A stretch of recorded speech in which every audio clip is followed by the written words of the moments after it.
You're watching the legal breakdown. So, Glenn, we've got a pretty big development in the January 6th case. Jack Smith has made his first appearance in the grand jury room in that case. How big of a development is this?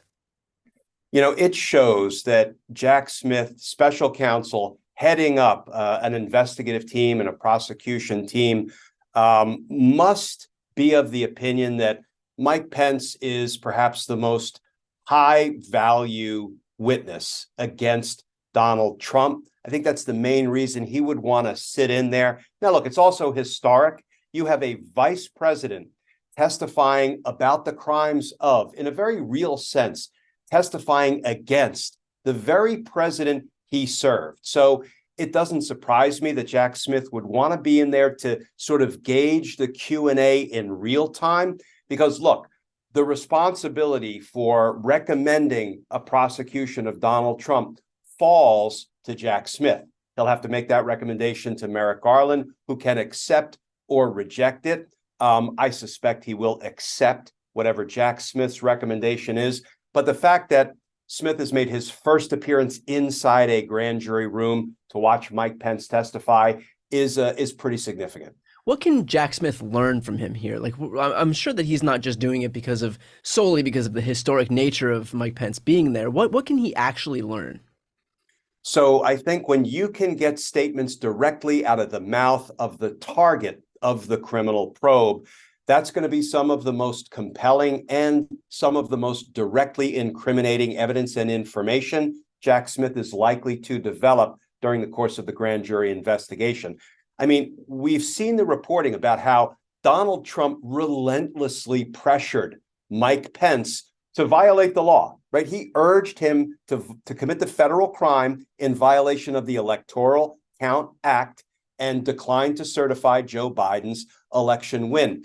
Every word that Mike Pence relates, having come from Donald Trump's mouth, every word is going to be important to the charges that ultimately, I suspect, will be brought against Donald Trump. And there was one really important nugget that I found in Mike Pence's book about something Donald Trump said to him.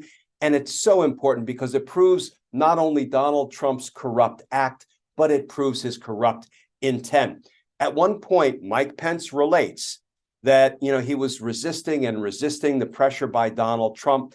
And Donald Trump said, you know what, Pence, you know what your problem is?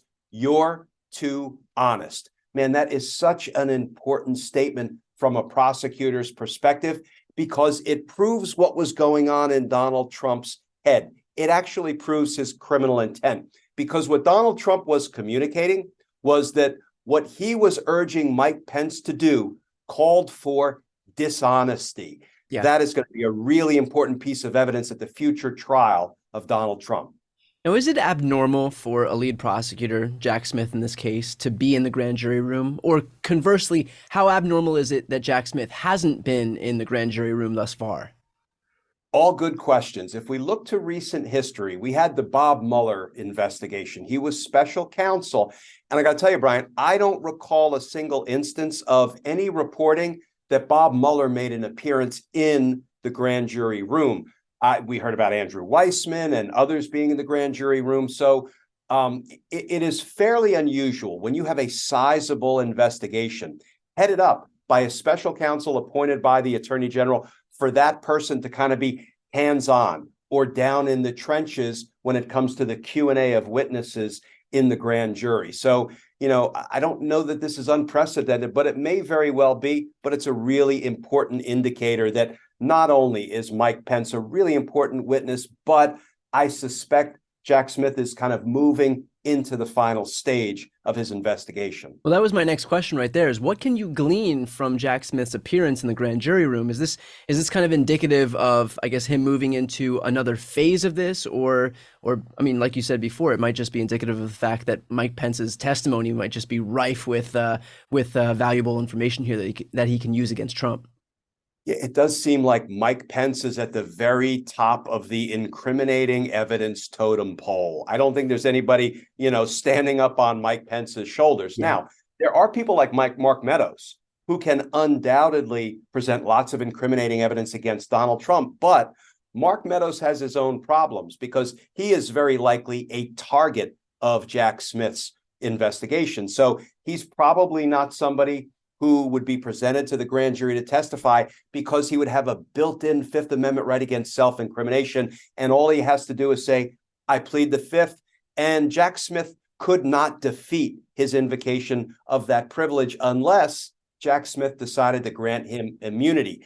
That's a tough call, because if Mark Meadows committed crimes, democracy busting crimes together with Donald Trump, I maintain, as a former career prosecutor, he needs to be indicted. And if he is to give evidence at all, it should be as a cooperating witness after he pleads guilty and agrees to cooperate with Jack Smith's investigation.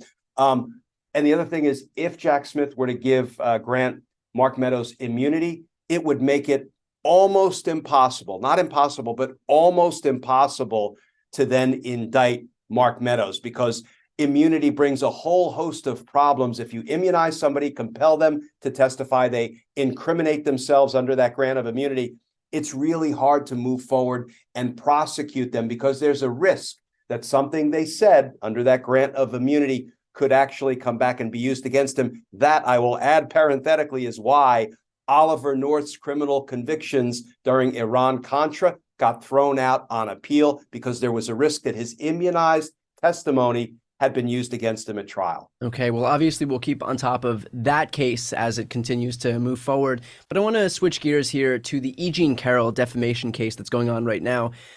We have a new development here in that Trump opted, or his team opted, not to call any witnesses.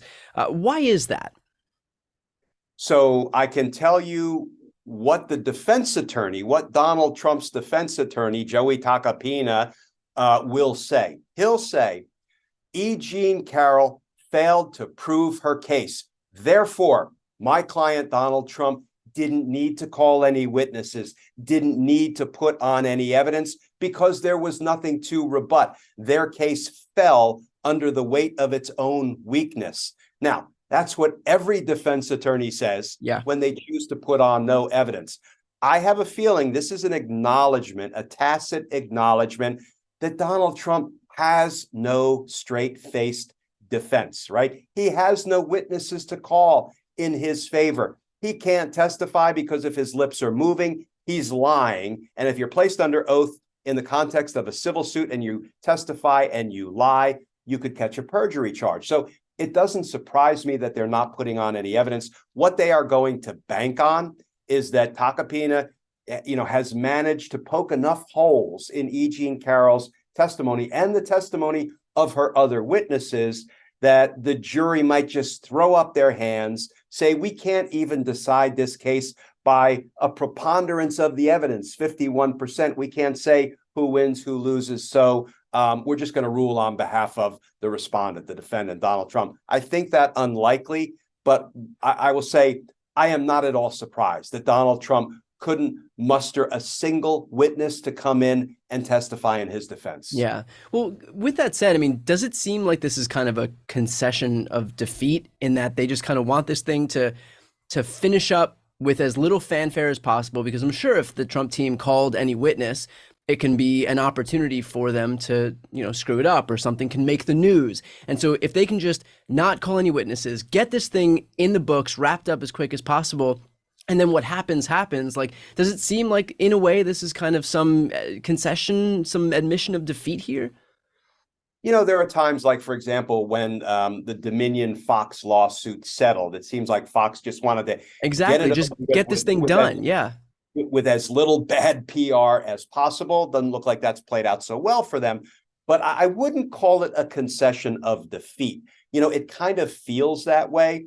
But I have a feeling Donald Trump's defense team has been carrying back information to Trump every day saying, yeah, we really beat up E. Jean Carroll good. Nobody's going to believe her story. So listen, and because it's an old allegation, because there was no prior complaint or police report made, it has its challenges. Thank goodness Donald Trump is his own worst enemy, and he continued to lie about her and demonize her and say all kinds of horrible things about her. What I will say, Brian, is some of the witnesses that E. Jean Carroll called, like a friend of hers, to whom she reported the rape within minutes of it happening, that will bolster her case significantly. So I don't know that I'd call it a concession of defeat, but the end result may be Donald Trump goes down in flames. Okay.